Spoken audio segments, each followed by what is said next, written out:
자, 우리 알고 있는 정보로부터 출발합시다. 지구온난화.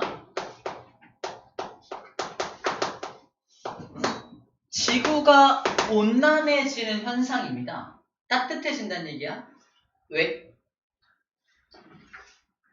왜 따뜻해지지? 온실효과 좋아. 키워드 다 이게 온실효과 때문에. 또 이거 얘기하려고 했어? 그랬어? 온실효과 때문에.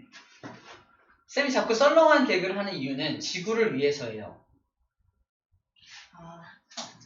지구를 위해서야. 우리라도 이렇게 노력해야 되지 않겠니? 지구온난화를 위한 노력이 하나 빠져 있어요. 뒷장에 보면은 지구온난화를 막기 위한 노력 1번, 2번, 3번까지 있죠. 4번 하지마. 알았어. 4번 안 할게요. 아무튼 왜 이러지? 텐션 왜 이래? 텐션 좀 이상해. 슬 말려줘. 텐션 이상하네.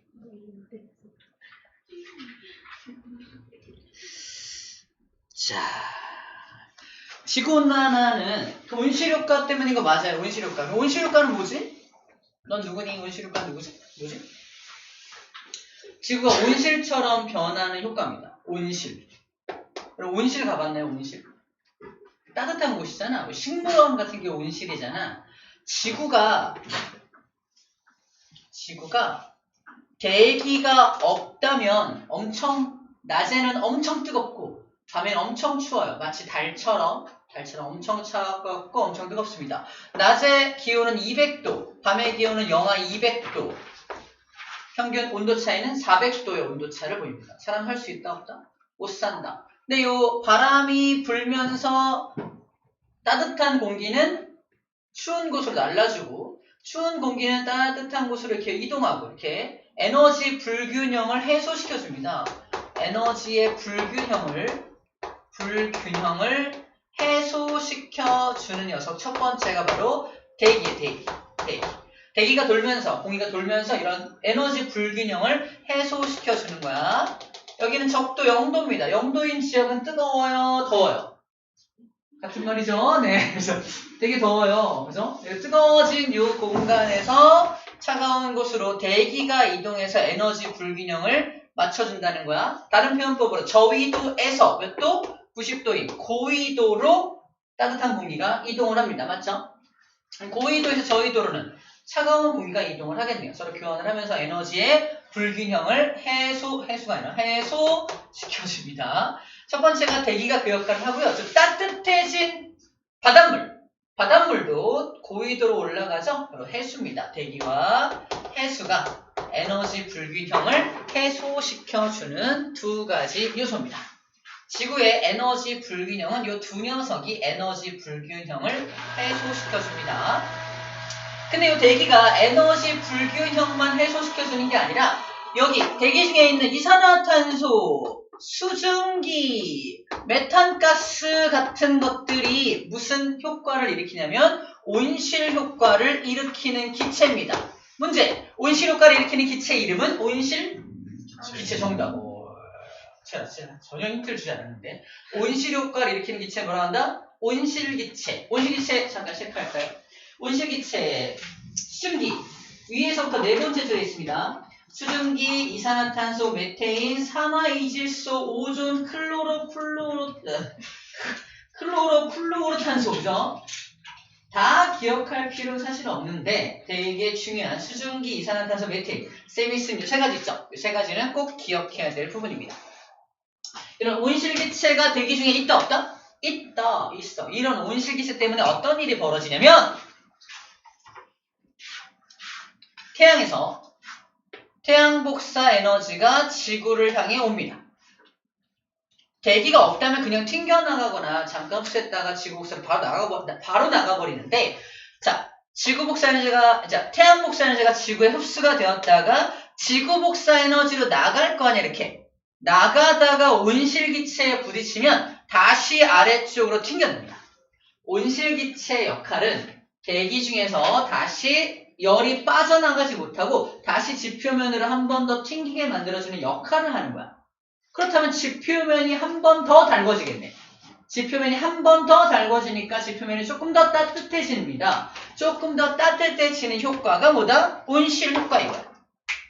온실 효과가 없으면 지구는 어떻게 돼요? 엄청 추워져 빙하기가 됩니다. 온실 효과는 필요한 거야? 필요하지 않은 거야? 필요한 거야. 필요한 겁니다. 온실 효과 좋은 거야. 이거 꼭 있어야 돼. 필요해. 너 필요해. 지구에 꼭 필요한 거야. 근데 문제는 뭐다? 온실 효과가 너무 심해집니다. 심해진다. 심해진다. 온실 효과가 너무 심해진다. 그럼 어떻게 될까? 지구가 너무 뜨거워질 거 아니야? 현재 그 상태. 지구가 너무너무 뜨거워지고 있는 상태. 그래서 어떤 통계 자료를 봤더니 점점점 가속화되고 있대요. 최근 몇 년간 0.7도 올라갔다고요. 아무튼 엊그저께 들은 뉴스입니다. 쌤이 4번의 노력을 하는 이유가 아무튼 있어요. 아무튼 왜 그럼 심해질까? 온실 효과가 왜 심해질까? 방금 했던 그것 때문에 온실 기체의 양이 많아지는 거야.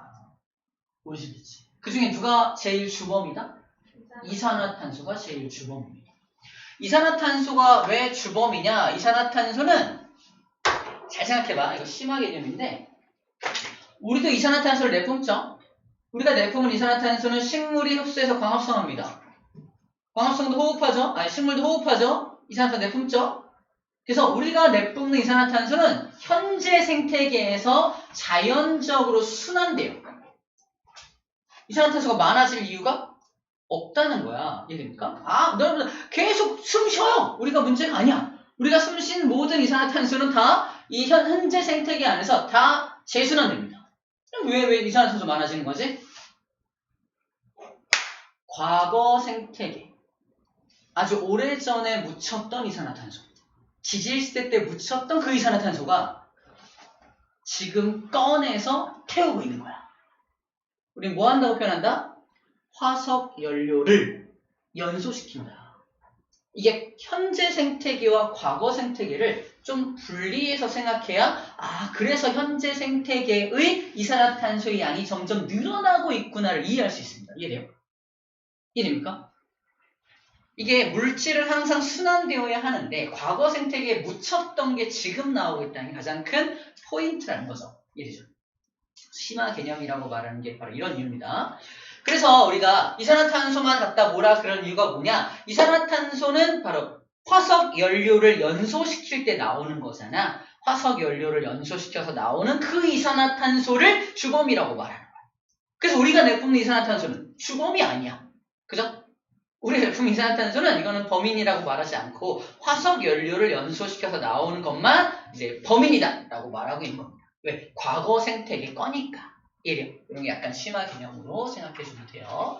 그래서 여기 이산화탄소의 평균 농도, 지구의 평균 기온이 그래프로 나와 있습니다. 1880년도부터 2000년도 넘어서까지 빨간색이 이산화탄소인데 이산화탄소가 전체적으로 우상향하는 모습을 보여주고 있어요. 거기에 따라서 지구의 평균 기온 역시 우상향하고 있습니다. 1880년도에 기온이 13.5도 사이니까 13.3도, 13.7도, 6도 이렇게 되겠네요. 그런데 현재 기온은 14.5도, 약 1도 가까이죠? 약 1도. 한 120년이죠? 한 120년 사이에 1도가 올라갔어요. 1도. 120년 사이에 1도 정도가 상승한 걸 볼 수 있습니다. 1도 같다 무슨 문제? 1도가 뭐예요? 뭐 문제 없잖아. 1도 같다 뭐 할 거야? 네, 1도가 올라갔다는 건 이 지구에 있는 모든 바닷물도 다 1도가 올라갔다는 얘기예요. 바닷물, 그 많은 바닷물의 온도가 1도가 올라가려면 어마어마한 칼로리에, 킬로칼로리의 에너지가 공급되어야 합니다. 이해돼요? 그게 평균 기온이라는 거야. 지구 전체의 질량을 다 1도만큼 올린다. 이거 어마어마한 에너지가 들어가고 있다는 겁니다. 이해돼요? 예상됐어요? 자, 됐죠? 자, 그런 얘기들을 하고 있습니다. 자, 온실효과 자체 나쁜 게 아니지만 온실효과가 너무 심해지는 게 문제다라는 겁니다. 그래서 일단 1차적인 지구온난화의 원인은 이산화탄소 농도 때문이고요. 두 번째 원인도 소개가 되고 있습니다. 이런 얘기를 하고 있죠. 원인. 밑줄 좀 봐볼까요? 원인 두 번째로 이건 이제 이산화탄소의 증가는 우리가 잘 알고 있는 원인이고, 두 번째 원인으로는 과도한 삼림의 벌채와 가축의 사육도 바로 문제가 됩니다. 가축을 키우면 무슨 문제가 생기냐면은, 여기 온실 기체 중에 누가 눈에 띕니까? 바로 메테인이에요, 메테인. 메탄가스. 가축이 왜 식물, 풀 먹잖아, 풀.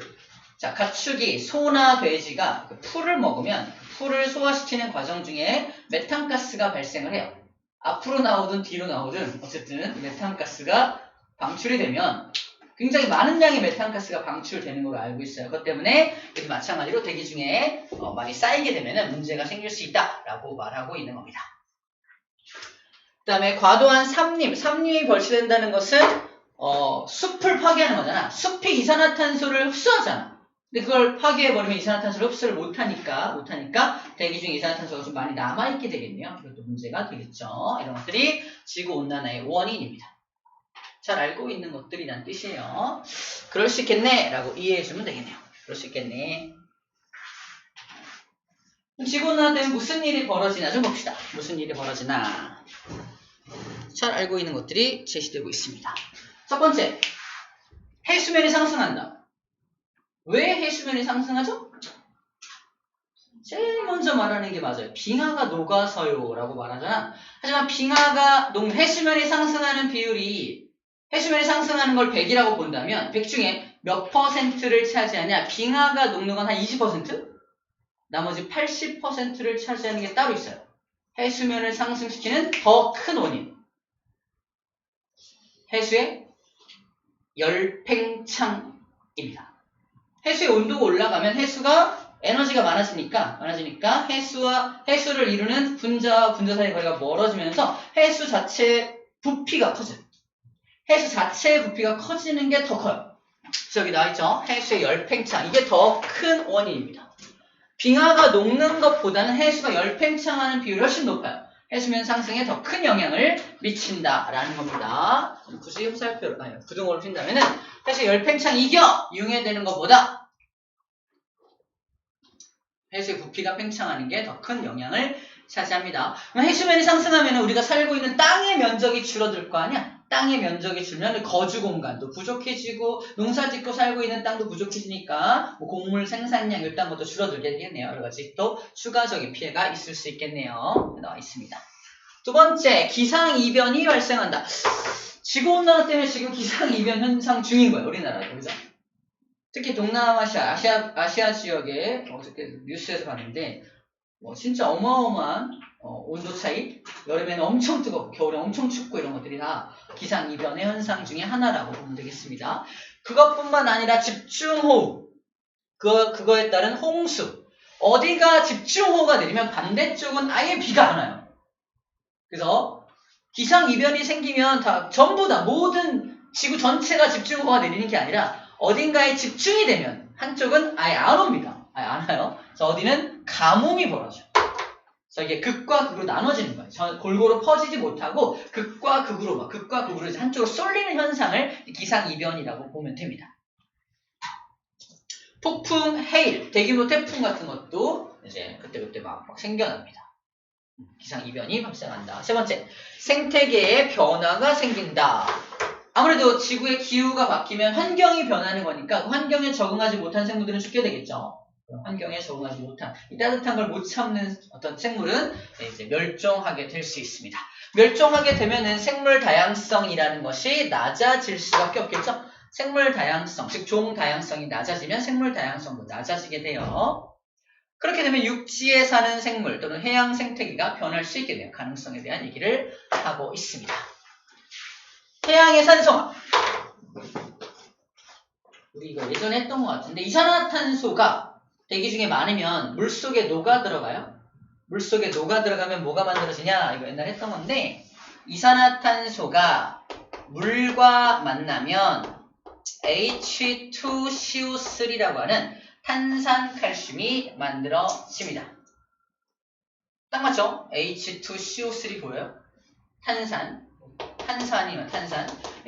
그냥 가만히 있으면 좋겠는데 탄산이 그냥 가만히 있지 않고 이온화됩니다. HCO3가 이온화 되어서 H 플러스하고 CO3 2-로 이온화가 돼요. H 플러스가 몇 마리? 3마리 나오겠네요. 수소 이온 3마리와 CO3 2-가 나오게 됩니다.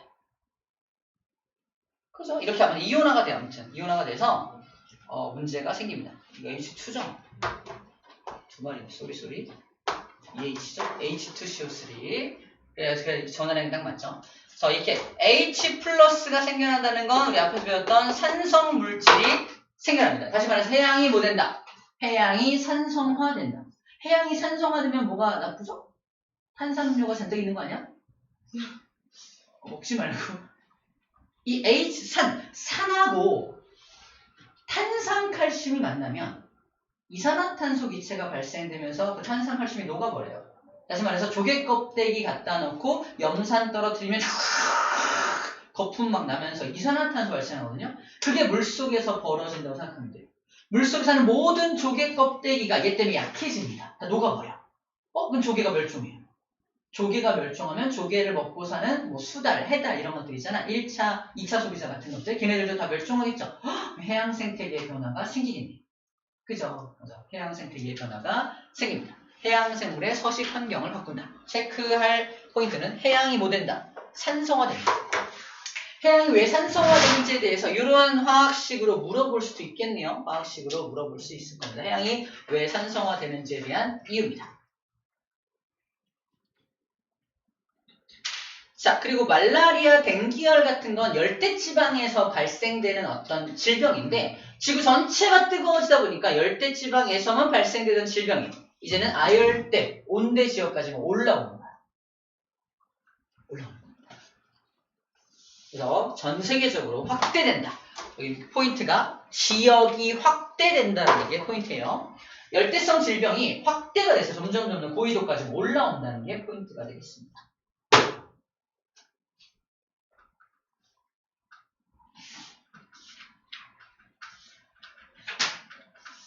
자, 우리 헷갈리게 하는 거 잠깐 정리해볼게요. 헷갈리게 하는 거 엄청 헷갈려. 바로 이겁니다. 주의해라고 써있을 정도로 엄청 헷갈리는 부분들이 있는데 뭘 주의해야 되느냐. 자, 화산재가 첫 번째, 화산재가 공기 중으로 올라갔어. 지구 어떻게 되죠? 추워집니다. 이건 오히려 추워집니다. 화산재 때문에 뜨거워지면 안 돼요. 화산 폭발하잖아요. 화산 폭발 엄청 뜨거운가? 이러면 안 돼요. 화산재만 물어본다면 화산재는 공기 중에 올라가서 햇빛을 차단하기 때문에 지구를 차갑게 만드는 역할을 합니다. 기온을 낮추지만이라고 써있어요. 기온 낮춰줍니다. 하지만 수증기나 이산화탄소가 많아지면 기온을 높여줘요.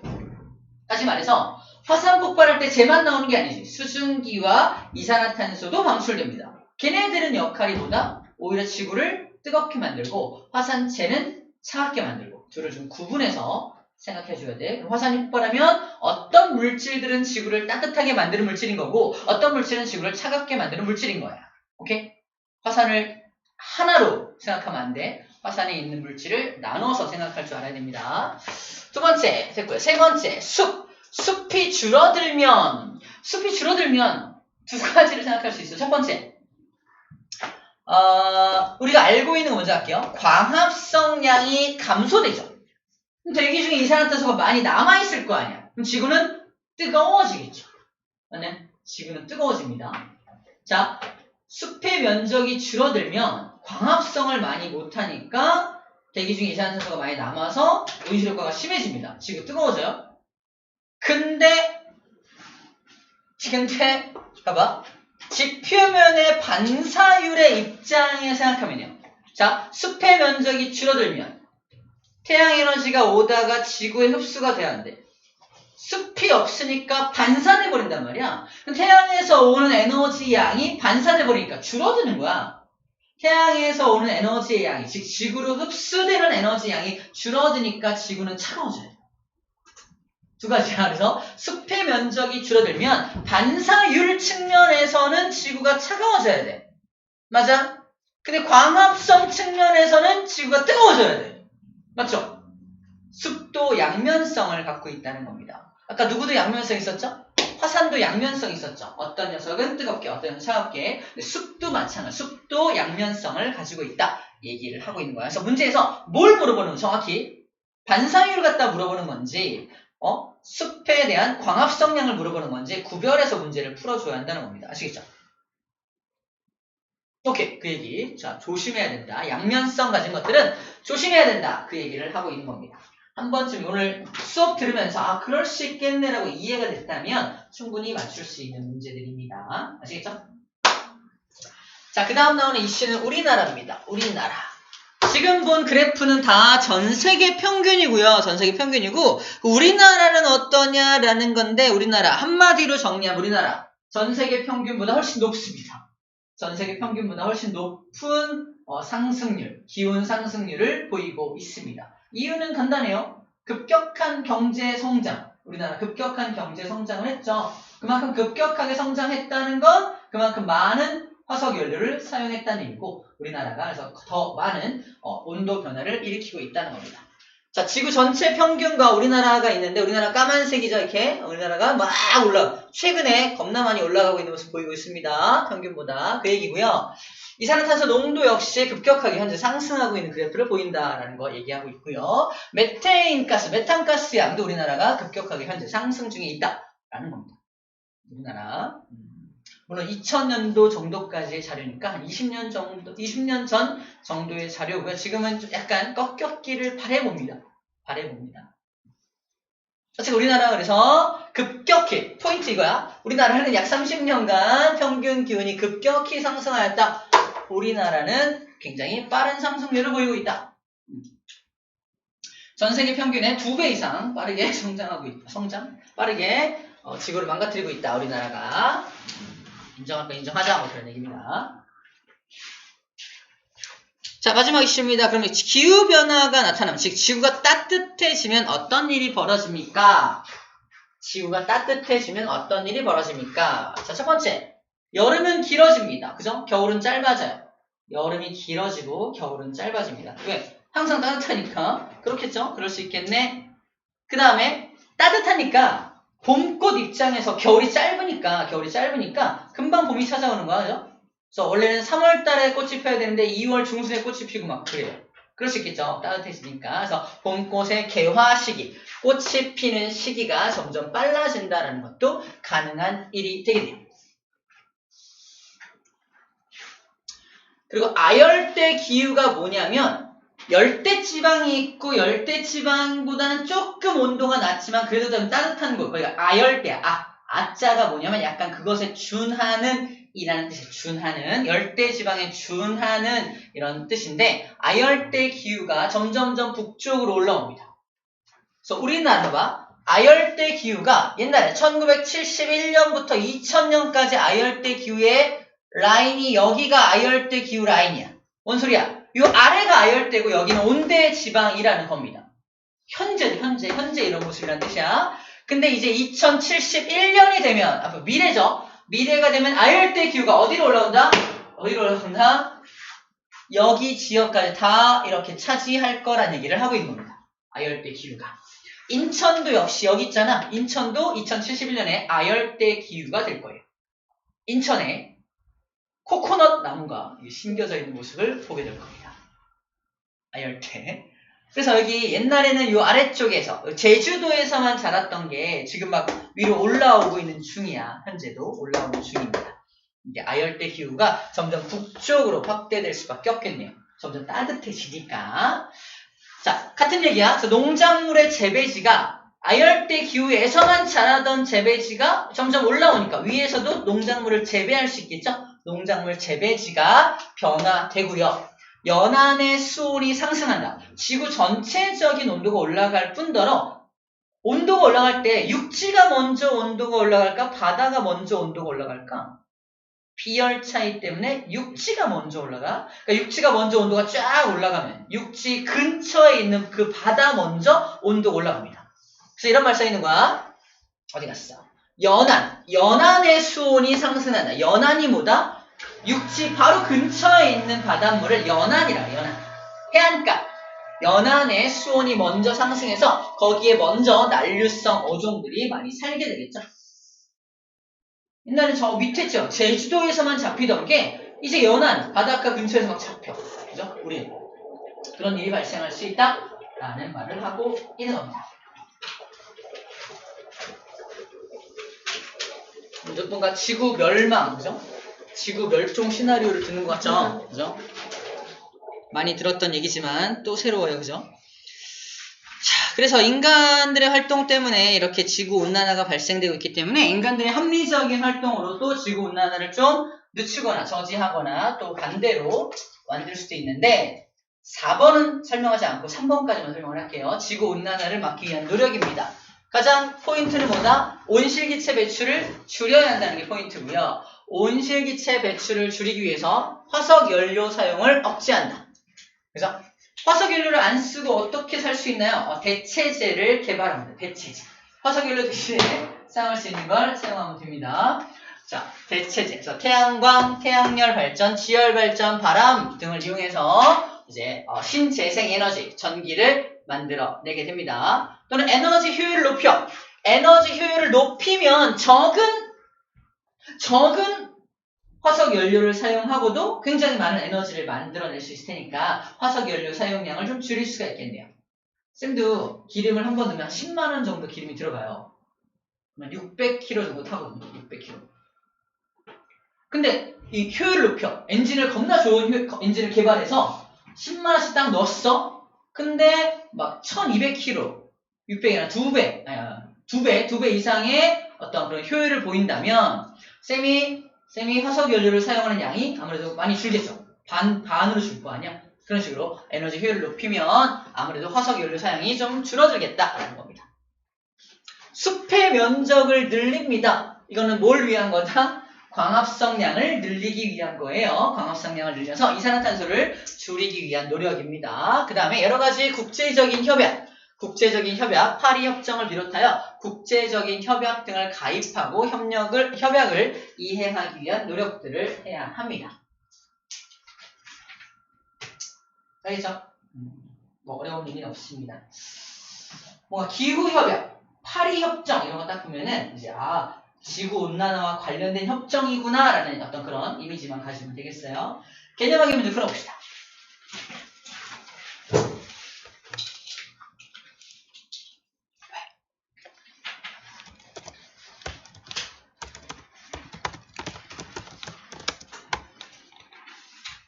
지가 앞에 거 안 들었나? 들은 것 같은데?